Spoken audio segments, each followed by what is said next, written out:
නමස්කාර වේවා බුදුරුවනට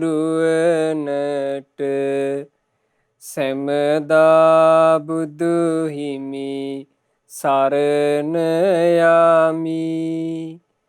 නමස්කාර වේවා ධම්රුවනට සැමදා සදහම් සරණ යමි.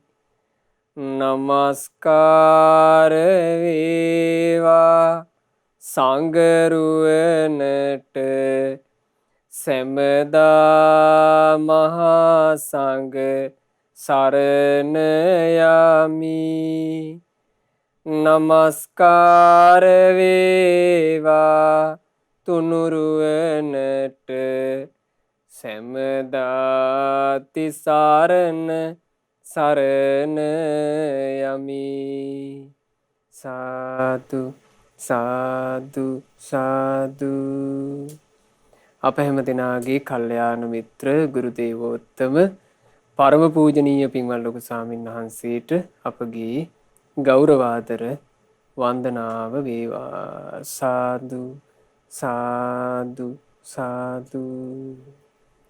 ශ්‍රද්ධාවන්ත වාසනාවන්ත පින්වතුනේ, මහා කරුණික බුදුරජාණන් වහන්සේගේ අසිරිමත් සම්බුදු නුවණින් අතීත පුවත් ගෙනහැර දක්වමින් දේශනා කරපු ඊටාම සුන්දර අර්ථ ජාතක කතා අපි මේ දේශනා මාලාවේදී ඉගෙන ගන්නේ. අද මේ දේශනාවට දායකත්වයෙන් දරනු ලබන්නේ දකුණු කොරියාවේ සේවයේ නියුතු පින්වත් ඩී සමීර චතුරංගද සොයිසා මහත්මයාත් KAD සඳමාලි මහත්මියත්.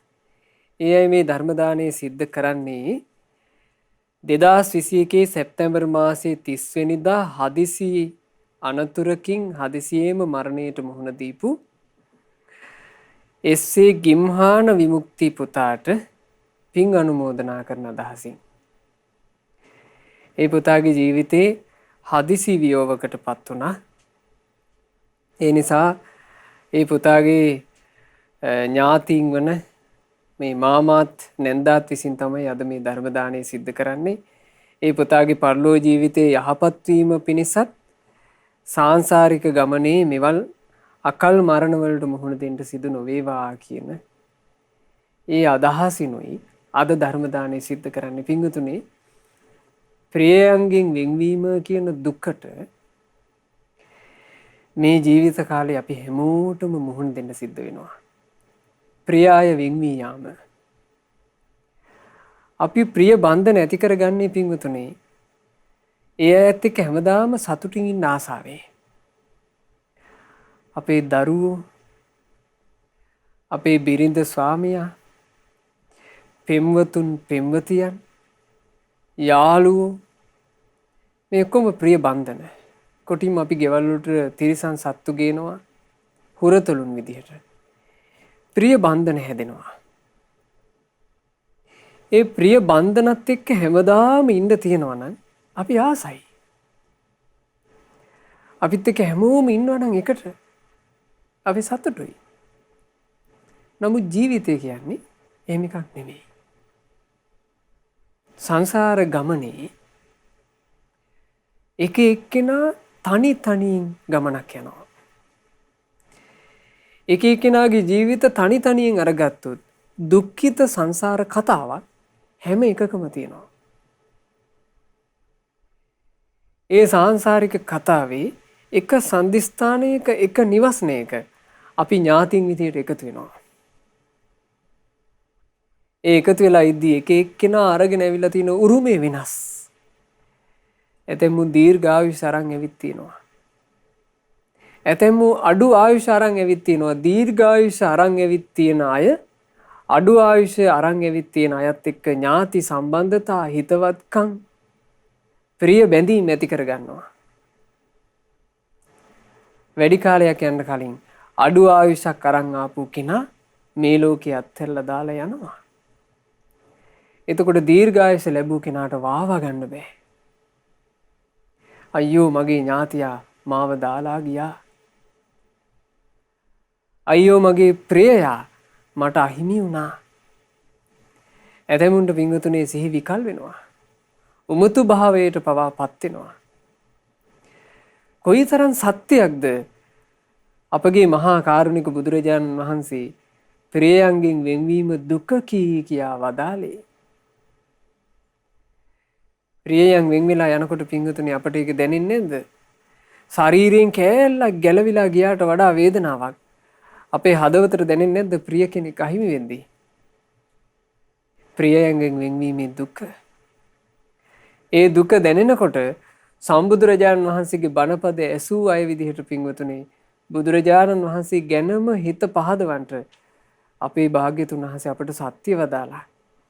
ඒ මහා කාරුණිකයන් වහන්සේ මේ විඳවන ජීවිතවල සත්‍ය කතාව අපිට හෙළි කළා කියලා හිත පහදව ගන්න.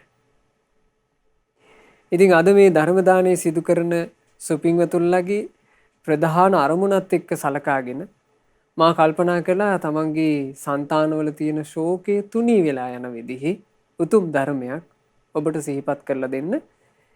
මේ ජාතක පුවත උරංග ජාතකය. උරංග කියලා මේ ජාතක කතාවට නම යෙදෙන්නේ මෙහි කියවෙන උපමාවක් නිසා. උරංගයා හැවහැර යන ලෙසින් සත්වයා මිය යාම ගැන කතාව තමයි අද ඔබට අහන්න ලැබෙන්නේ. ඒ කතාවට පසුබිම නිර්මාණය වුණේ මෙහිම. සැවැන් නුවර එක උපාසකෙක් ආදරණීය පුතෙක් එක්ක හරි සන්තෝෂයෙන් ජීවිතය ගත කළා. ඒ පුතාට සාමාන්‍ය තරුණ වයස එළඹෙනකොට දරුණු ලෙඩක් වැළඳුණා. තාත්තයි පුතයි ආදරෙන් ඉන්නකොට තරුණ වයසේම පුතා ලෙඩ වුණා. දැන් මේ බමුණාට මේ තාත්තාට මේක වාව ගන්න බෑ. හැම තැනම දිව්වා පුතාට බෙහෙතක් කරවන්න. දන්න හැම වෙද මහත්තෙක්වම ගෙන්නවා. දන්න හැම බෙහෙතක්ම කළා. නමුත් පුතාව බේරගන්න බැරුව ගියා. ඇස් පනා පිටම පුතා දුර්වල වුණා. දුර්වල වෙලා එක දවසක් ඒ පුතාගේ හද ගැස්ම නැවතුණා. ඒ බ්‍රාහ්මණයට මේක දරා ගන්න බෑ. එක දිගට අඬනවා. එක දිගට අඬ නොයෙක් විලාප කියනවා. ඇයි මගේ පුතාව අරගෙන ගියේ? ඇයි මාව තියලා මගේ දරුවාව අරන් ගියේ? එහෙම අඬනවා. ඒක අවස්ථාවක පින්වතුනි අපිට අපේ ජීවිතේ පෞද්ගලිකව එහෙම දෙයකට මුහුණ දෙන්න සිද්ධ වුණා. ඔය නායම් සිද්ධ වෙන වකවානුවේ නායම් වලින් අසරණ වෙච්චි පීඩාවටපත් වෙච්චි මිනිස්සුන්ට යම් ආකාරයකින් උදව්වක් උපකාරයක් කිරීම පිණිස අපි ඒ උවමනා කරන බඩු භාණ්ඩ අරගෙන ඒ මිනිස්සු නැවතිලා හිටපු තැනකට ගියා. ඒ යනකොට එතන හිටියා තරුණ ජෝඩුවක්. සාමාන්‍යයෙන් අවුරුදු 30 35 40 වගේ වයසක්. ඒ දෙන්නාටම. ඒ දෙන්නා දිහා බලද්දී පේනවා අඬලා වේලිලා. අපි එතකොට ඒ අයත් එක්ක කතා කළා.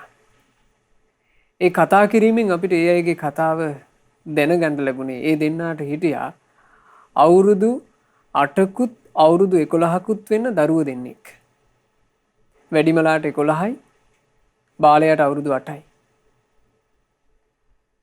මේ දරුවෝ දෙන්නාම සෙල්ලම් කරන වයසේ. හැමදාම ටීවී බලන්න හරි ආසයි. එදා හෝගාල වැස්සා අකුණු ගහමින් ඒ ප්‍රදේශෙට අකුණු සර ඉක්මනින් එනවා. ඒ නිසා අකුණු ගහනකොට හරි අවදානම් වර්ෂාව වෙලාවට ටීවී එක ඕෆ් කරලා කරන්ට් එක සම්පූර්ණයෙන්ම ගෙදර නෑ වගේ පේන්න මේ දෙමව්පියෝ කලේ මේන් එකකින්ම කරන්ට් එක ඕෆ් කළා. ඕෆ් කරලා කිව්වා පුතේ අද ඉතින් කරන්ට් එක නෑනේ අද ටීවී බලන්න බෑනේ.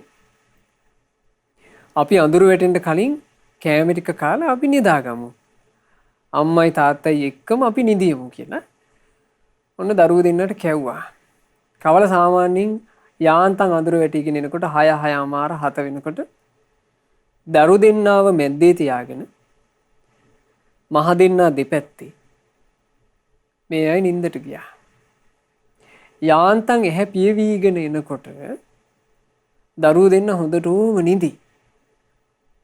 මේ දෙමව්පියන්ට ඇහුණා එහෙන් මෙහෙන් සද්ද. මිනිස්සු කලබල වෙලා යම් අයුරකින් සද්ද ඇහිලා තියෙනවා. නායය මේ සිද්ධිය සිද්ධ වෙනකොට ගෙයක් දෙකක් ඉරි තලනකොට මිනිස්සු කලබල වෙලා ඒ සද්දේ වැස්ස මැදම ඇහුණා. එතකොට දරුවෝ දෙන්න හැරුණොත් එහෙම ආයේ කරදර නිසා මේ මහ දෙන්නා විතරක් ටෝච් එකක් අරගෙන නැගිට්ටා. මොකද්ද මේ කලබලේ කියලා බලන්න. ඒ අය කියපු විදිහට පින්වතුනි තමන්ගේ සමීප නිවසට සාමාන්‍ය කරදරයක් විපතක් වෙනකොට අපි ගිහින් බලන්නේ ළඟම නිවස නේද? තමන්ගේ සමීප නිවසට අඩි 2යි. ඒ අඩි 2 ගොඩ වෙනකොට ඒ පමාවට තමන්ගේ ගෙදර කඩාගෙන ගියා.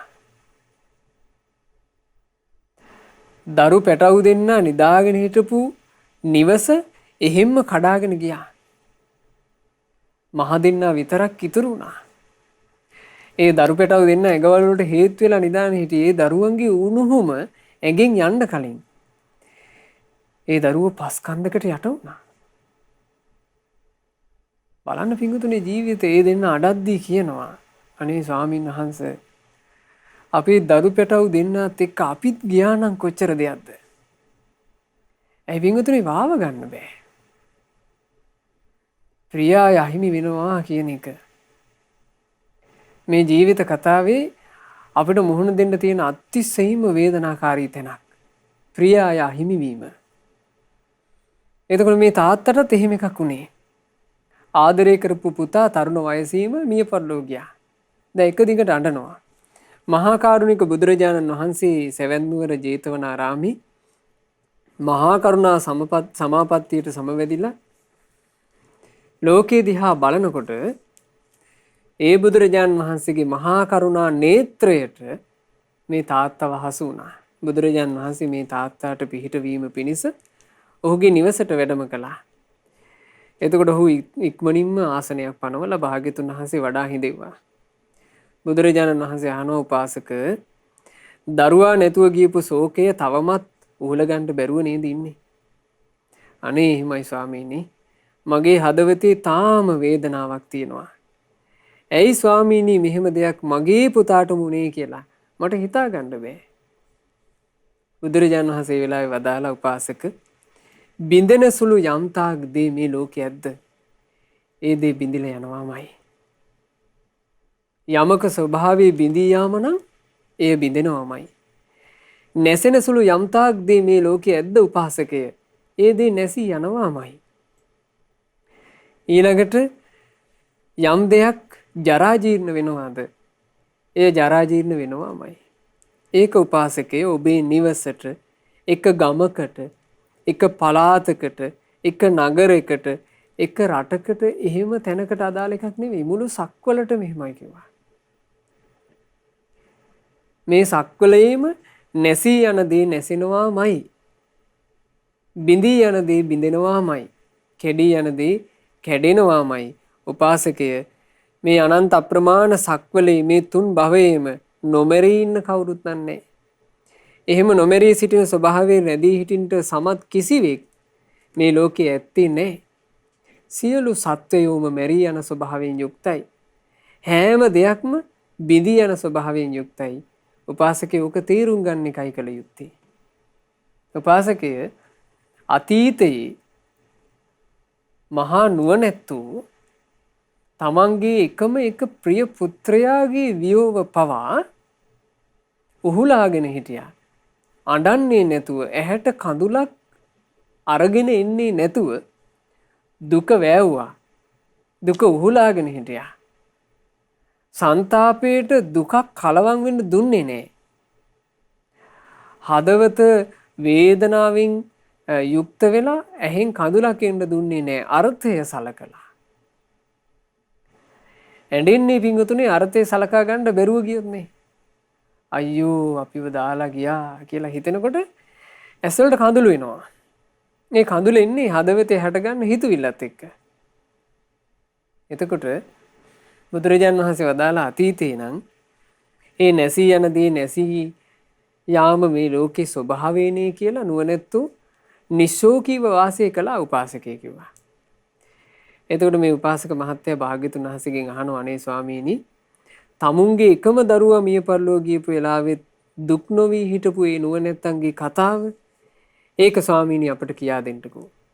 බුදුරජාණන් වහන්සේ ඒ වෙලාවේ වදාලා උපාසක ගොඩාක් ඉස්සර කාලෙක බරණැස්පුරේ බ්‍රහ්මදත්ත කියන මහරජුරෝ රජකම් කළා. ওই කාලේ සංසාර ගමනේ පෙරම් පුරාගෙන ඉන්න මහා බෝධිසත්වයෝ බරණැස ద్వාරගමේ එක බ්‍රාහ්මණ පවුලක උපන්නා. නිසි කල වයසේදී පවුල් වෙලා ගොවිතැන් කටයුතු කරමින් ජීවත් වුණා. ඔහුට එකම එක පුතෙකුත් එකම එක දුවෙකුත් දරුවෝ දෙන්නෙක්. මේ දරුවෝ දෙන්නෙක් ඔහුට හිටියා. පුතා නිසි කල වයසේදී බ්‍රාහ්මණ පවුලකින්ම කසාදයකුත් කරවලා දුන්නා. එතකොට මේ නිවසට තව කෙනෙක් එකතු වුණා. එතකොට මේ නිවසේ බ්‍රාහ්මණතුමයි බ්‍රාහ්මණ බිරිඳයි ආදරණීය පුතයි දියණියයි ඒ පුතාගේ බිරිඳ වන ලේලියයි ඊළඟට නිවසේ කටයුතු බලාගන්න දාසියයි. ඕන් ඔය පිරිස තමයි මේ නිවසේ වාසය කළේ. මේගොල්ලෝ නිතර මරණය ගැන කතා කළා. දැන් මේ බෝධිසත්වයන්ගේ නිවසනේ. බෝධිසත්වයෝ නිතරම තමන්ගේ පිරිසට ගෙදර ඉන්නකොට යම් කතාවක් කරනවා නම් ඒ කතාව කළේ මරණය ගැන. මේ අපි එකට ජීවත් වුණාට එකිනෙකාට ඕනවාට වඩා ඇලුම් කරන්න හොඳ නැහැ අපි. මොකද මරණය කොයි වෙලේ ඉද දන්නේ. මරණය කියන එක දැන් වැඩි හිටියෝ ඉක්මනින් මැරිලා යනවා බාලයෝ ඊට පස්සේ මැරෙන්නේ කියලා එහෙම එකක් නැහැනේ. වයස් පිළිවෙලට පොලිමට මැරෙන්නේ නැහැනේ පින්වතුනි. මරණය කියන එක සිද්ධ වෙන වෙලාවක් සිද්ධ වෙන වයසක් එහෙම නැහැ. ඒ නිසා මේ දෙමෝපියෝ දෙන්න මිය පරලෝ ගියාට පස්සේ දැන් ඇතැම් දෙමෝපියෝ හිතින් හිතවිලි හදා ගන්නවනේ. අපේ දරුවෝ නිදුක්ක නිරෝගීව සැපසේ ජීවත් වෙන්න ඕන. අපේ දරුවන්ගේ විපතක් අපිට අපේ ඇස් වලින් දකින්න ලැබෙන්න එපා. අපේ පණකින්ද තියෙනකන් දරුවන්ගේ විපතක් නම් අපිට දකින්න ලැබෙන්න එපා. දර එහෙම බලාපොරොත්තු වෙනවනේ. ඒ හිතක් තියෙනවා දෙමව්පියෝ දෙන්න මැරෙනකන් දරුවන්ට අනතුරක් වෙන්නේ නැති වෙයි කියලා. නමුත් ජීවිතය කියන්නේ එහෙම එකක් නෙමෙයිනේ. ජීවිතය කියන එකේ එක එක්කෙනා අරගෙන ආපු කතාවන්නේ තියෙන්නේ පින්වතුනි. එක එක්කෙනා අරගෙන ආපු එක එක්කෙනාගේ පෞද්ගලික කර්ම ස්වභාව ඒවට අනුවනේ මේක ක්‍රියාත්මක වෙන්නේ. එතකොට ඒ කෙනාගේ ජීවිතේට මරණය ආපු ගමන් යන කෙනාට යන්න වෙනවමයි. මොනවා කරන්නද? සංසාරේ. මේවා දකිනකොට අපි තමයි අපේ නුවණ පිහිටුවා ගත යුත්තේ සංසාරය මෙහෙම එකක්. මේ සංසාර ගමනේ මම මගේ ජීවිතේ සාර්ථක කරගන්න ඕනේ. සංසාර ගමන තුල විඳවන්නේ නැති වෙන විදිහට මම ජීවිතේ හදා ගන්න ඕනේ. යමක් කමක් තේරෙන ජීවිතයක් ලැබීම කියලා කියන්නේ මට ඒක හොඳ අවස්ථාවක් කියලා තේරුම් ගන්න ඕන මනුස්ස ජීවිතය ගැන. දැන් මේ බ්‍රාහ්මණතුමා නිතර අවවාද කරලා තියෙනවා මරණය කියන එක කොයි වෙලේ ඊද දන්නේ නැහැ. ඒ නිසා කවුරුත් ප්‍රමාද වෙන්න එපා. දානයක් දෙන්න ලැබෙන අවස්ථාවේ හොඳට දානෙ දෙන්න. ඊළඟට තමන් ප්‍රතිපත්ති ගරුකව වාසය කරන්න සීලයක් ගුණයක් රැකගෙන තමන්ගේ හිතට එකගව ජීවත් වෙන්න. ඊළඟට එකිනෙකා ගෞරව කරන එක කවදාවත් සිඳ ගන්න එපා. ඒ ගෞරව සම්මානය දක්වලා තමන්ගේ ජීවිතයට පිනක් පුරව ගන්න. අපි හැමදාම ඉන්නේ. මෙන්න මෙහිම මේ බ්‍රාහ්මණතුමා නිතර නිවසේ පිරිසට අවවාද අනුශාසනා කරමින් වාසය කළේ. ඉතින් ගොවිතැන් කරපු අයනේ මේ අය. දවසක් මේ බ්‍රාහ්මණතුමා තමන්ගේ පුතාත් එක්ක කුඹරට ගියා. කුඹුරේ ගොනුන් ලවා සීසාන අතරේ පුත්‍රයා එතන වියලි කැලි කැසල වගේක් එකතු කළා. දැන් මහා බෝධිසත්වය කුඹුරේ. සීසානවා. පුත්‍රයා කුඹුරේ එක තැනක කැලි කසල එකතු කරලා ගිනි ගොඩක් ගහලා ඒ කැලි කසල ටික ගිනි තිබ්බා. එතන ළඟ තිබිලා තියෙනවා බින් හුඹහක්. ගින්දර සැරට බින් හුඹහ රත් වුණා. හුඹහේ හිටපු නාගයා කිපුණා. කිපිලා ඊටාම කේන්තියෙන් පැමිණිලා දරුණු විසක් ඇතිව මේ පුත්‍රයාට දෂ්ට කළා. ඒ දෂ්ට කරපු වෙලාවත් එක්ක ගද්දී වේගින් විස ඇඟේ දිව්වා. ඊතා සුළු මොහොතයි ඒ පුත්‍රයා කලුරිය කළා. මහා බෝධිසත්වයෝ සීසාන ගමන් දැක්කා තමන්ගේ පුතාට මොකක් හරි අනතුරක් වුණා. එකපාර ඇදගෙන වැටුණා. බෝධිසත්ව ඉක්මනින්ම සීසානෙක නවත්තලා ගොඩට ඇවිල්ලා වැටිලා ඉන්න පුතා ළඟට යනවා. ඒ ළඟට යනකොටත් ප්‍රාණය නිරුද්ධ වෙලා. මිය ගිහිල්ලා. එහෙ මොහොතේම බෝධිසත්වයන්ගේ හිතට හිතවිල්ලක් ආවා කියනවා. නැසෙන දේ නැසී යනවා. මං කොහොම ලබන්නද? නැසී යන දේ නොනැසේවා කියා කොහොම ලබන්නද? මේක මගේ පුතාට විතරක් උරුම එකක් නෙමෙයි. මේ ලෝකේ උපන්න හැම දිනාගේ ජීවිතයට උරුමයි මේක.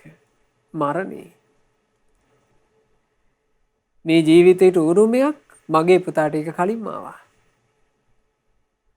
බෝධිසත්වයෝ ඇහැට කඳුලක් ගේන්නේ නැතුව නුවණින් ඒක විමසුවා. පිංගුතුනේ ওই වගේ වෙලාවක විලාප තියති අඬන එක ලේසි. පපුවේ අත් ගහ ගන්න එක ලේසි. පස් කකා පෙරලෙන එක ලේසි. හැබැයි යම් දහම් මානසිකාරයකින් ඉවසනවා කියන එක ඒක දක්ෂයෙක් විතරක් කරන එකක්. ඒක දක්ෂයෙක් විතරක් කරන එකක්. හොඳ නුවණැතියෙක් විතරක් කරන එකක්. පෞරුෂයක් තියෙන කෙනෙක් විතරක් කරන එකක්. බෝධිසත්වයන්ගේ ඇස් වලට කඳුලක් ආවේ නැහැ. බෝධිසත්වයෝ තමන්ගේ පුත්‍රයාගේ මෘත ශරීරේ එක රුක් සෙවණකට අරගෙන ගිහිල්ලා ඒ රුක් සෙවණේ තිබ්බා. ඒ තියලා නැගිටලා දැන් ඉතින් ආයේ කුඹුරේ වැඩ කරන්න බෑ. තමන් අතපය හොද ගන්න ඕන කියලා ළඟින් ඇලක් ගලාගෙන ගියා. ඒ ඇලට යනවා. ඇලට ගිහිල්ලා අතපය සෝද ගනිමින් ඉද්දි එතනින් මිනිස්සෙක් යනවා. ඒ මිනිසයාකව දැකලා කතා කළා. පුත්‍රයා මෙහි වරින් යනින් ගමන අපේ ගිටත් ගොඩ වෙලා පණිවිඩයක් කියාගෙන ඵලයන්. අපේ හාමිනේ ගෙදර ඇති ඒ අයිට කියාපන් අද වෙනදා වගේ දෙන්නෙකුට කෑම අරන් එන්න ඕනේ. අද කෑම අරගෙන එනකොට එක්කෙනෙකුට විතරක් කෑම අරගෙන එන්න. කලින් ගෙදර වැඩ කරන කෙල්ල නොවේ බත් ගෙනාවේ. අද හැමෝම පිරිසිදු වස්ත්‍රත් ඇඳගෙන මලුත් කඩාගෙන මේ කුඹුරට එන්න කියලා මම මතක් කළා කියන්නේ කිව්වා. එතකොට ඒ තරුණයා මේ පණිවිඩෙත් අරගෙන ගිහිල්ලා අර බැමිණියට කියනවා. මෑණියනි බ්‍රාහ්මණතුමා මට කියන්න කිව්වා මේන්න මේ පණිවිඩේ. වෙනදා වගේ නොවේයි අද එනකොට පිරිසත් එක්කම එන්න. පොඩිවට බත් මුලක් එක්කෙනෙකුට විතරක් හදාගෙන එන්න. සුවඳ මල් ආදියත් අරගෙන එන්න. පිළිවෙලකට ඇඳගෙන මේ සැදී පැහැදී එන්න කියලා බ්‍රාහ්මණතුමා මතක් කළා කියලා. එතකොට මේ වචනේ කිව්ව ගමන් බැමිණිය තේරුම් ගත්තා. කිව්ව ගමන් තේරුණා. මේ කිව්වේ බ්‍රාහ්මණතුමා නම් මේ පණිවිඩය හැටියට පුත්‍රයා මිය ගිහිල්ලා. ඒ බැමිණිය නිවසේ හැම කෙනාටම කියනවා. ලේලියට කතා කරලා කිව්වා ඔබේ ස්වාමි පුරුෂයා මිය ගිහිල්ලා. එහෙම කියනකොට ඇහැට කඳුලක් එන්නේ. තමන්ගේ දුවට කතා කරලා කිව්වා දුවේ අයියා මිය ගිහිල්ලා. ඇහැට කඳුලක් එන්නේ. මේ දරුවාව කුසින් වදපු අම්මා මේ කතාව කියන්නේ අම්මගේ ඇහි කඳුලක් නැහැ. දාසිට කතා කරලා කිව්වා කෙල්ලේ අපේ පුතා මිය ගිහිල්ලා. දාසිට දුකක් එන්නේ. දාසිගේ ඇස් වලට කඳුලක් එන්නේ. බලන්න පින්වතුනි අසිරිමත්. ඒ කියන්නේ මේවා මේ වගේ දේවල් ජීවිතය සම්බන්ධයෙන් නුවණින් තේරුම් අරගෙන සිද්ධ වෙන අසිරිමත් දේවල් මිසක් මේක මේ රඟපාලා වගේ කරන්න පුළුවන් එකක් නෙමෙයි. හදවතින්ම ශක්තියක් තියෙන්න ඕන දුක වේදනාව දරා ගන්න. ඒ හදවතින් ශක්තිය උපදින්නේ පින්වතුනි යෝනිසෝ මනසිකාරයක් තිබුණොත්. මේ ලෝකේ හැටි මේක. අපිට විතරක් උරුම එකක් නෙවෙයි මේක. ලෝකේ උපන්න හැම මිනිසෙකුටම ලෝකේ උපන්න හැම සත්වයකටම මේක උරුමයි. ජරා මරණ උරුමයි. ප්‍රියයන්ගෙන් වෙන්වීම උරුමයි. අනපේක්ෂිත මොහොතක තමන්ගේ ප්‍රියය අහිමි වෙනවා කියන එක උරුමයි. ආන්ගේ දැක්ම ඒ කල්පනාව විසින් තමයි තමන්ගේ ප්‍රිය කෙනෙක් වෙන් වෙලා ගියත් අඬන්නේ වැළපෙන්නේ නැතුව ඉන්න හයිය දෙන්නේ. දැන් අද කාලේ ගත්තොත් එහෙම මාළගෙදරක ඇඬුවේ නැත්නම් ඒක ප්‍රශ්නයක් නේ. යම් මළගෙදරක් තිබ්බොත් එහෙම මිය ගියපු ඥාතියා වෙනුවෙන් නොහඬන එන ඈයන්ට ඒක සෑහෙන ප්‍රශ්නයක්. බලන්න ඉපැයි මේ මළගෙදර කවුරුත් අඬන්නේවත් නැහැ. හරි වැඩි. අද මිනිස්සුන්ට ඒක ලොකු ප්‍රශ්නයක් වෙන්නේ නැද්ද? අද හිතන්නේ මළගෙදරක ඇඬිය යුතුයමයි. කුලියට දාලා හරි අඬවන්න ඕන. අද ඒ වගේ හැඟීම් තියෙන්නේ. මළගෙදරක ඇඬීම කියලා කියන්නේ මළගෙදර සංකේතයක් වගේ. කොටසක් එක පැත්තක අඬනවා. ඒ මළගෙදරම පිටිපස්සට වෙන්න හරි එහෙම නැත්නම් ඒ මළගෙදරට අල්ලපු ගෙදරම හරි කොටසක් බොනවා. ඒ මළගෙදරම පිටිපස්සට වෙන්න තව කොටසක් කැරම් ගහනවා. ඒ මළගෙදරම ඉස්සරහා කොටසක් කාඩ් සෙල්ලම් කරනවා. මෙහෙම නෙවෙයි දත් මළගෙවල්. ඉතින් ඊට වඩා මේ කතාවේ සුන්දරත්වය බලන්න. තමන්ගේ එකම පුතා මිය ගිහිල්ලා තාත්තා කටයුතු කරපු විදිහ, අම්මා කටයුතු කරපු විදිහ, සහෝදරී කටයුතු කරපු විදිහ, ඒ මිය ගියපු පුරුෂයාගේ ආදර බිරිඳ කටයුතු කරපු විදිහ, තමන්ගේ ස්වාමියා මිය ගියා කියන එකට දාසියක් කටයුතු කරපු විදිහ ඔක්කොමලා ලැහැත්ති වුණා. ලැහැත්ති වෙලා සුදුවට ඇඳගෙන කුඹුරට එනවා.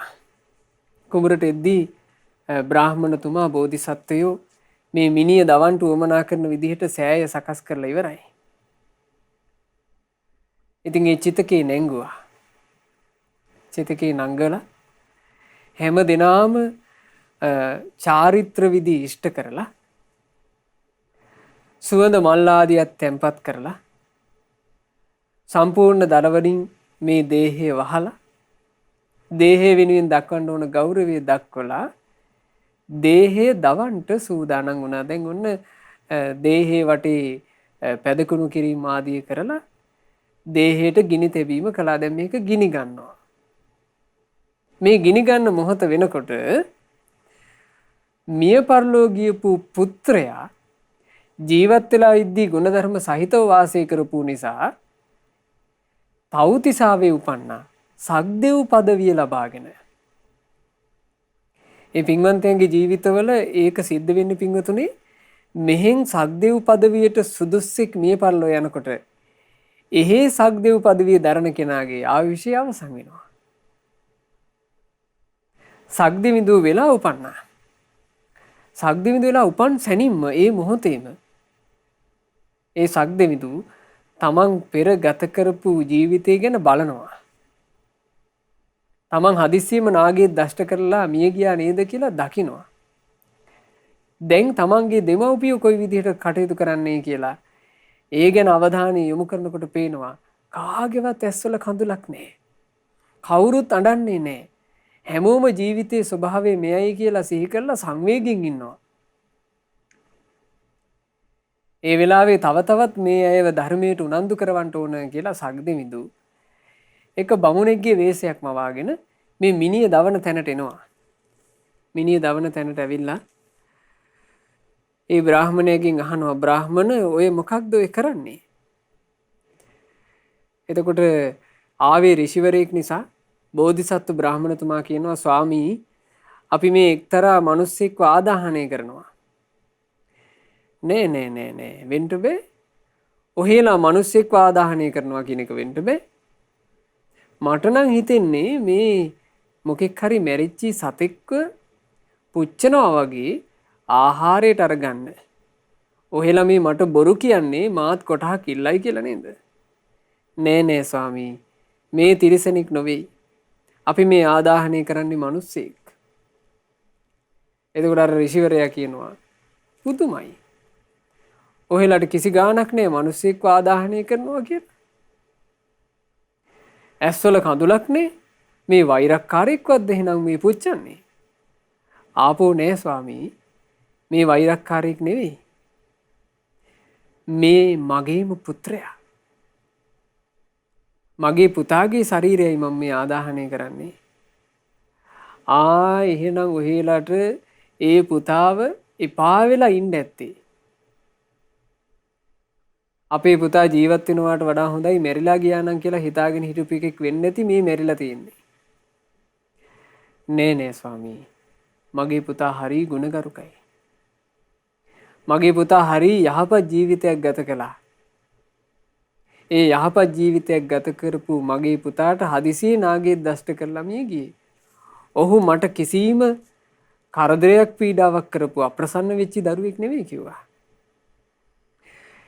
එතකොට අර ඍෂිවරයා අහනවා ප්‍රිය පුතා මිය ගිහිල්ලත් තාත්තා විදිහට ඔබේ ඇස්වල කඳුලක් නැතුව ඔබ කොහොමද ඉන්නේ? අන්න ඒ වෙලාවේ බෝධිසත්වයෝ මේ අර්ථය පහදනවා. බලන්න මේක හරි ලස්සනයි. සර්පයන් දිරූ තමන්ගේ හැවය හැර දමා ඒ දෙස යලි නොබලාමයි යන්නේ. ඒ ලෙසින්ම මේ ලෝකේ අනිත් උදවියත් සිය සිරුර හැර දමා කවදා නමුත් මෙරෙන්නේ. සර්පයා හැව හැරලා හැව දිහා බලන්නේවත් නැතුව යනවා වගේ. මේ ලෝකේ ජීවත් වෙන අය තමන්ගේ ශරීරය අත්හැරලා දාලා මෙරිලා යනවා. මෙරුණු විටදී හැමෝම සිය සිරුර මෙහි දමා කම්පල අණුව හැදෙන ලොවකට යන්නේ. මේ ජීවිතේ ගත කරනකොට එක එක ශරීර කූඩු දරාගෙන හිටියාට මෙරිලා යනකොට මේ ශරීර කූඩුව මෙහි දාලා කම්පල අණුව යනවා. කම්පලය කියලා කිව්වේ තමන් රැස් කරගත්ත කර්මයේ විපාකයට අනුව. මෙහෙදි තිබ්බ උගත්කම් වලට අනුව නෙවෙයි යන්නේ.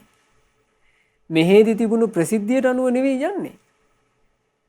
මෙහෙදි තිබුණු වත් පොහසත්කම් වලට අනුව නෙවෙයි යන්නේ.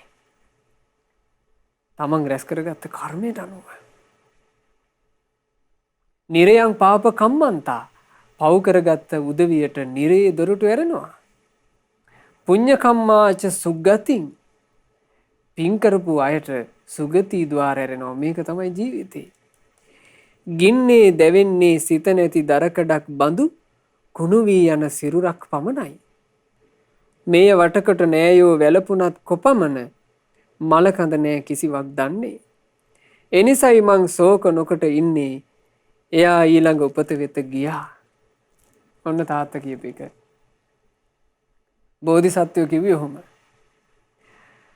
මිය පරලෝ ගියා කියලා මං ඇඬුවාට මේ මృత ශරීරයට ඒක දැනෙන්නේ නැහැ.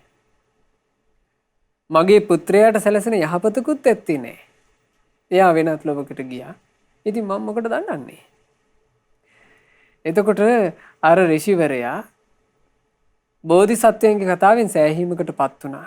සෑහීමකටපත් වෙලා බ්‍රාහ්මණ බිරිඳ දෙසට හැරෙනවා. හැරිලා අහනවා මෑණියනි තාත්තා කෙනෙක් නම් හිතේ තියෙන හයියෙන් ඇහැට කඳුලක් එන්න දෙන්නේ නැතුව වාවනවා වෙන්න පුළුවන්. ඒත් මෑණියනි මේ ඔයාගේම පුතා අම්මා කෙනෙක් කියලා කියන්නේ තෙත තැනැත්තියක් නේ. එහෙම අම්මා කෙනෙක් තමන්ගේ දරුවා වෙනුවෙන් කොහොමද නොහඬා ඉන්නේ? එතකොට කියනවා අනේ ස්වාමී මං දසමාසයක් කුසේ දරාගෙන ලේ කිරිකට පොවා මොල කැටි අත්පා පරිස්සමින් පිරිමඳ හැදු වැඩු මයේ පුතා තමයි මේ දවන්නේ. ඒ වුණාට මං නොහඬා ඉන්නේ මෙන්න මෙහෙම හිතලා.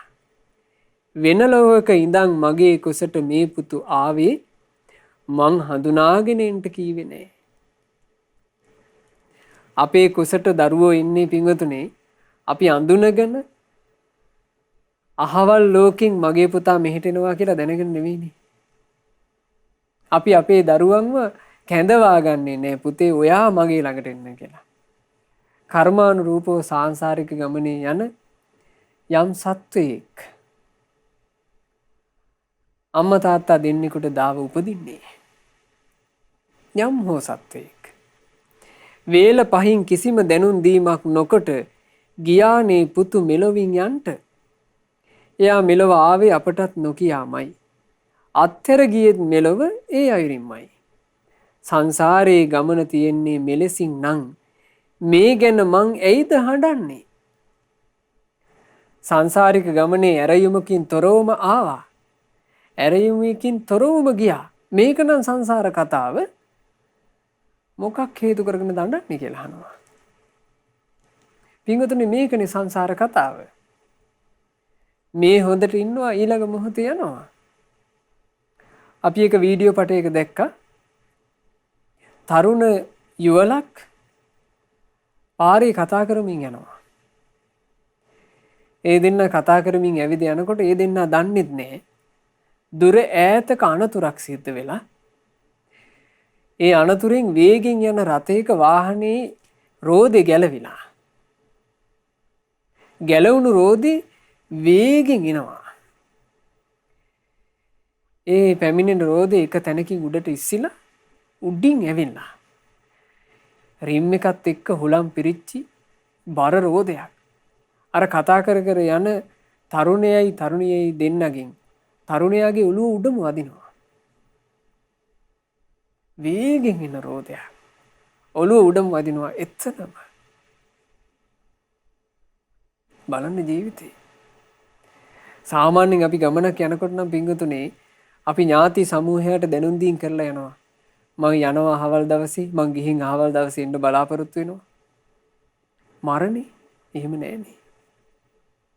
මේ ඉන්නවා ඊළඟ මොහොතේ යන්න සිද්ධ වෙනවා.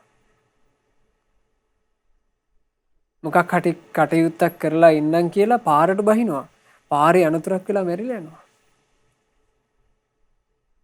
මේක තමයි ජීවිතේ. සංසාර ගමනේ ස්වභාවය මේක නම් ඇයි කියලා අහනවා මං අඬන්නේ. ගින්නේ දවන්නේ සිත නැති දරකඩක් බඳු කුණු වී යන සිරුර පමණයි. මේ වටකොට නෑයෝ වැළපුණත් කොපමණ මලකඳ නෑ කිසිවක් දන්නේ. එනිසයි මං ශෝක නොකොට ඉන්නේ. එයා ඊළඟ උපත වෙත ගියා. ඍෂිවරයා ඒ කතාවෙමුත් සෑහීමකටපත් වුණා. ඊළඟට හැරෙනවා නැගණිය දෙසට. නැගණිය දෙසට හැරිලා අහනවා නැගණී මේ දැවෙන්නේ ඔයාගේ කවුද? අනේ ස්වාමී මේ මගේ සහෝදරයා. එතකොට කියනවා තමන්ගේ සහෝදරයා මිය පරලෝ ගිහිල්ලා සහෝදරයාගේ මිනිය පුච්චනකොට ඒ දැවෙන මිනිය දිහා බලාගෙන කොහොමද ශෝකයක් නැතුව වගේ වගක් නැතුව ඉන්නේ? එතකොට ඇය කියනවා මෙහෙම මා කොතරම් හඬා වැළපුණත් එය අසන්ට අයියා මෙහි නැත්තේ. මේ මෘත ශරීරයේ ඉස්සරහා මං කෑ ගහලා ඇඬුවත් ඒක ඇහෙන්න අයියා නෑ කියනවා මෙතන. බලන්න පින්වතුනි අපි සමහරවිට අපි කොච්චරවත් දකින්නේ නැද්ද මල ගෙවල් වල. ඔන්න අම්මා මිය ගිහිල්ලා. මිය ගියපු අම්මාගේ මෘත ශරීරේ දවසක් දෙකක් හෝ තුනක් නිවසේ තියාගන්නවනේ. ඒ තියාගෙන මේ මෘත ශරීරේ වැළලීම පිණිස එක්කෝ දැවීම පිණිස නිවසින් ඔසවනවා. ඔසවද්දි දරුවෝ ඔක්කොම අඬන්නේ නැද්ද? අනේ අම්මා අපිව දාලා යන්න එපා කියලා. ඒ අඬන්නේ මෘත ශරීරෙට. ඒ වෙනකොටත් උපදින කෙනා උපදින තැන ඉපදිලා ඉවරයි. කිසි දෙයක් ඇහෙන්නේ නැහැ. මෘත ශරීරය කියලා කියන්නේ දරකඩක් වගේ. බලන්නේ කල්පනාවේ තියෙන ලස්සන කොච්චර පරිණතයිද කියලා. මිය පරලෝ ගිහිලා පුංචි වෙලාවකට පස්සේ මේ කියන්නේ මං මෙතන කෑ ගහලා ඇඬුවත් ඒක අහන්න අයියා මෙතන නෑ කියනවා. මෙතන තියෙන්නේ මලකඳ විතරයි. හඬමින් හිටියොත් හඬන කෙනාට වෙන්නේ මේකයි. ශරීරය උනත් කෙට්ටු වෙලා දුර්වල වේවි. හැඬුවා කියා මාහට කිසිසෙතක් වෙන්නේ නැහැ. වෙහෙසක් විතරයි එහි ඇත්තේ. යාළු මිතුරු හිතවත් අය මාහට ඉන්න දුර්වල මට කැමති නොවේවි. මං දුර්වලයෙක් විදිහට අඬන්න පටන් ගත්තොත් එහෙම මට සැලසෙන යහපතක් නෑ කායිකවවත් මානසිකවවත්. මගේ මිය පරලෝ ගියපු සහෝදරයාට වෙන සෙතකුත් නෑ. ඉතින් මොකටද කියලා අහනවා මේ ගින්නෙන් දැවෙන මෘත ශරීරයක් වෙනුවෙන් මං අඬන්නේ. බමුණ සෑහීමකටපත් වුණා. ඊළඟට හැරෙනවා එතන හිටපු මේ මිය පරලෝ ගියපු පුත්‍රයාගේ ආදර බිරිඳ දෙසට. ඒ හැරිලා අහනවා ඔබ කවුද? කියනවා මේ දැවෙන්නේ මගේ මිය පරලෝ ගියපු ස්වාමි පුරුෂයාගේ ශරීරේ. තමන්ගේ ආදර ස්වාමි පුරුෂයා මිය පරලෝ ගිහිල්ලත් ඔබට ගාණක් නේ. ඔබේ ස්වාමි පුරුෂයා මිය ගියා කියන්නේ ඔබ වැඳබුවක් වෙනවා. ඔබට කිසි වගක් නෑ. මොකෝ ඔබ ස්වාමි පුරුෂයාට ආදරෙන් හිටියේ නැද්ද කියලා ඇහුවා. එතකොට කියනවා නෑ මගේ ස්වාමි පුරුෂයාට මං ආදරෙන් ගෞරවයෙන් හිටියා. මං ඔහු හැර වෙන පුරුෂයෙක් හිතකින්වත් පතලා නෑ. එහෙනම් මොකද ඔයා තමන්ගේ ස්වාමි පුරුෂයා මිය ගිහින් ඉන්න වෙලාවෙත් නොහඬා ඉන්නේ? ඇයි ඔයාට දුක නැද්ද කියලා ඇහුවා. එතකොට ඇය කියනවා මෙහෙම මව්තුරුලට වී එළියේ හිඳගෙන සිටි පුතු බැස යන සඳ ඉල්ලා කොයිතරම් වැළපුණත් සඳ බැස යනවාමයි නෑ නවතින්නේ. දරුවට නම් නාඩා සිටින්ට වෙනවාමයි. කොතරම් ආලය කෙරුවත් මං සැමියා හට දැන් ඒ සඳ මගේ ලොවින් ඈත බැස ගියා. මියගිය සැමියා ඉල්ලා කොයිතරම් වැළපුණත් ඒ සඳ මට ආයෙත් නෑ නැග ඉන්නේ. බලන්න පින්වතුනි මේ අර්ථවල ලස්සන. ස්වාමී පුරුෂයා මිය පරලෝ ගියායින් පස්සේ අනේ ඔයා ආයේ එන්ට කියලා අඬන එක හරියට අහසේ බැස යන හඳ ඉල්ලලා අඬන එකක් වගේ කියනවා. පොඩි දරුවෝ නොතේරුම්කමට හඳ බැහැගෙන යනකොට අම්මගේ අතේ ඉඳගෙන අඬනවා අර හඳ බැහැලා යනවා. අනේ මේ හඳ බැහැලා යන්න නොදී නවත්තන්න අම්මේ කියලා. කිසි අයුරකින් හඳ බැහැලා යන එක නවත්තන්න බෑ. ඒ දරුවට කරන්න සිද්ධම වෙනවා. නොහඬා ඉන්න එක. වෙන විකල්පයක් නෑ. හඳ නවත්තන්න විදිහක් නෑ. ඒ වගේ තමන් එකට ආදරෙන් ඉන්න අය සඳක් වගේ හැමදාම දැක දැක ඉන්න කැමති අය සඳක් වගේ ජීවිතයට සිසිලසක් එකතු කරන අය සඳක් වගේ ජීවිතයට සැනසුමක් දෙන අය අපෙන් ඈත් වෙලා යනවා. ඒ ඈත් වෙලා යනකොට පින්වතුනි ඒ අය ඉල්ලලා අඬනවා කියලා කියන්නේ හරියට අහසේ ගමන් කරන හඳ ඉල්ලලා අඬනවටත් වඩා මෝඩ වැඩක්. ඒ අය කවදාවත් ආයෙ ඉන්නේ නෑ. ඉතින් අහනවා මේ මෘත ශරීරයක් වෙනුවෙන් මං ඇඬීමේ අර්ථය මොකක්ද? මං ඇඬුවා කියලා මගේ ස්වාමි පුරුෂයාට ඒක දැනෙන්නේ නෑ. එතකොට ඒකෙමුත් සෑහීමකටපත් වෙලා අර ඍෂිවරයා එතන හිටපු දාසිගේ පැත්තට හැරෙනවා. දාසි පැත්තට හැරිලා අහනවා මෑණියනි ඔයාගේ කවුද මේ දවන්නේ? කියනවා මම තමයි මේ නිවසේ දාසි. මේ මගේම දරුවා වගේ. මං ගොඩාක් ආදරෙන් හිටපු මාගේ ස්වාමියා. ඔහු තමයි මේ දවන්නේ. ඔබට නම් ඇහැට කඳුලක් නොෙන්නේ ඔබට සතුටක් ඇති. මොකද ඔබේ ස්වාමියා ගෙදර සේවා කටයුතු ආදීදී ඔබට දඬුවම් කරලා ඇති. සැර වෙලා ඇති. ඔබ ඒවා මතක් කර කර තමයි යසයි මෙහෙම වෙච්ච එක කියලා ඔය නොහඬා ඉන්නේ. එතකොට දාසි කියනවා නෑ. මගේ ස්වාමියා කවදාවත් මට හතුරුකමක් කරලා නෑ. මට දඬුවම් කරලා නෑ. ඔහු බොහොම හොඳ ස්වාමියෙක්. එසේනම් ඇයි ඔබ නොහඬා ඉන්නේ? දාසි කියනවා මෙහෙම. වතුර තිබෙන කලගෙඩියක් බිඳුනට පස්සේ ආයේ කලය හදාගන්න බෑ. ඉර්ධිමතේ කලය නැවත හදාලා දුන්නත් මිය ගියාට පස්සේ මොකුත් බෑ. ඉර්ධි බලයේ තියෙන අයත් මැරී යනවා නම් මැරුණු කෙනෙක් වෙනුවෙන් මං ඇයිද හඬන්නේ? බලන්න පින්වතුනි ඒ අර්ථවල ලස්සන. දාසි කියනවා කලයක් බිඳිලා ගියාට පස්සේ ආයේ කලයේ අලවලා සකස් කරන්න බෑ තිබ්බා වගේ. අපි හිතමු එ르දිමතික් එ르දියෙන් කලේ නම් හැදුවා කියලා. බිදිච්ච කලේ තිබ්බා වගේම එ르දියෙන් හැදුවා කියලා. හැබැයි එ르දිමතිකුටවත් බෑ මැරිච්ච කෙනෙකුට පණ දෙන්න. එ르දිමතික් කොහොමද මැරිච්ච මිනිස්සෙකුට පණ දෙන්නේ? එ르දිමතත් මැරෙනවනේ. මේ ලෝකයේ එ르දිමතුන් කොච්චර හිටියද?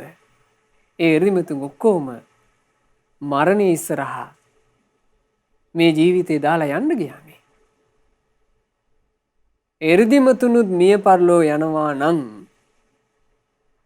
අපිත් එක්ක එකට ඉන්න අය මැරෙන එක ගැන කවර කතාවද? ඇඬීමේ ඇති ඵලය මොකද්ද? දාසි එහෙම කිව්වා. එතකොට මේ ඔක්කොම අහගෙන ඉඳලා අර ඍෂි වේසෙන් හිටපු සක්දෙවිඳු හැබැයි දේවේන්ද්‍ර වේසෙ මවා ගත්තා. මවාගෙන තමන්ගේ මෑණියන්ටත් තමන්ගේ පියාණන්ටත් තමන්ගේ බිරිඳටත් තමන්ගේ සහෝදරියටත් දාසියටත් තව තවත් අනුග්‍රහ කරනවා. ඔහෙල හැමෝම ඊටා මෝනකමින් මරණය පිළිබඳව සිහි කර කර ඉඳලා තියෙනවා.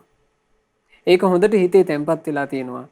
මම මරණ සතිය වඩා පින් කුසල් කරගත්ත නිසා මේ සර්පයා දස්ත්‍ර කළා මැරිච්ච ගමන් උපන්නේ තවුතිසාවේ.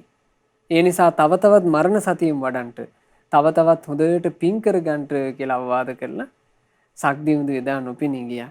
ඉතින් ඒ වෙලාවේ භාග්‍යතුන් වහන්සේ මේ ජාතක පුවත අර උපාසක මහත්තයාට දේශනා කරලා අවසන් වෙනකොට පින්වතුනි උපාසක මහත්තයාගේ හිත අතිශයින්ම පහන් වී ගියා. පුත්‍රයා වෙනුවෙන් හඬමින් හිටපු ශෝක හිත නැති වී ගියා. බුදුරජාණන් වහන්සේ මේ ජාතක කතාව අවසානයේ චතුරාර්ය සත්‍ය ධර්මයේ දේශනා කළා. ඒ දේශනාව අවසන් වෙනකොට ඒ උපාසකයා සෝතාපන්න ඵලය සාක්ෂාත් කළා. ඉතින් බුදුරජාණන් වහන්සේ දේශනා කළා උපාසකයේ එදා 16 බවට පත් වෙලා හිටියේ කුජ්ජුත්තරාව. එදා දියණිය වෙලා හිටියේ උප්පලවන්නා. මිය පරලෝ ගියපු පුත්‍රයා වෙලා හිටියේ අපේ රාහුලයෝ. බ්‍රාහ්මණ බිරිඳව සිටියේ කේමාව. බ්‍රාහ්මණයා බවට පත් වෙලා සිටියේ මමයි කියලා බුදුරජාණන් වහන්සේ මේ ජාතක කතාවේ අනුසන්දි ගැලපුවා. ඒ නිසා පින්වතුනි ජීවිතය ගැන ගොඩාක් දේ තේරුම් ගන්න වටින ඊටාම සුන්දර අර්ථයක් උරංග ජාතකයේ. මේ උරංග ජාතකයේ ඒ යෝනිසෝ මනසිකාරය පින්වතුන්ලා තමන්ගේ ජීවිතයට ගලපා ගන්න. ගලපාගෙන මේ එකට වාසය කරන ජීවිතය ගැන ප්‍රිය අයගෙන් වෙන්වීම ගැන ජීවිතයට උරුම වෙන්න තියෙන දේ ගැන නිතර නිතර හිතන්න. ඒ හිතමින් වාසය කළොත් එහෙම අපිටත් අකම්පිත හිතක්. ඒ අකම්පිත හිතක් ඇයි අපි ඇති කරගatiya යුත්තේ? අපේ සැනසුමට. අපේ සැනසුමටයි පින්වතුනි අපි අකම්පිත හිතක් ඇති කරගatiya යුත්තේ. මොකද අනාගතේ අපිට එනවාමනේ මොහොතක්. ප්‍රියය වෙන් වෙලා යනවා.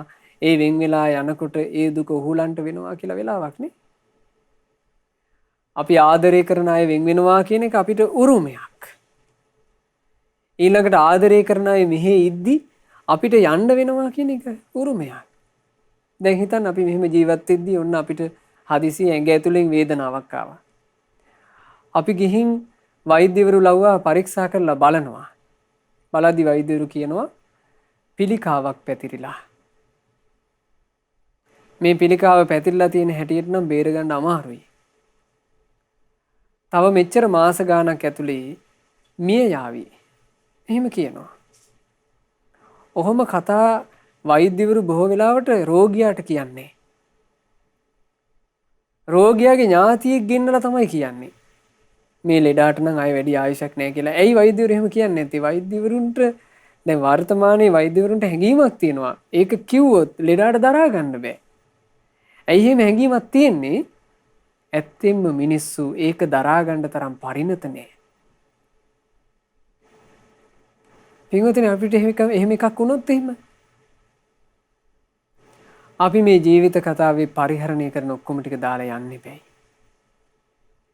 ආදරය කරන අය ඔක්කොම අත්හැරලා දාලා සදහටම යන්න එපැයි. ඒ වෙලාවට අපිට අකම්පිත හිතක් තිබ්බේ නැත්තම් ඒක වටින්නේ නැද්ද? ගොඩාක් වටිනවා. ඒ නිසා හැමදෙනා මේ උරග ජාතකයේ තියෙන මේ ලස්සන යෝනිසෝ මනසිකාරයේ තමන්ගේ ජීවිතයට ගලප ගන්න. ඒ අර්ථ හොඳට යලි යලිත් මෙනෙහි කරන්න.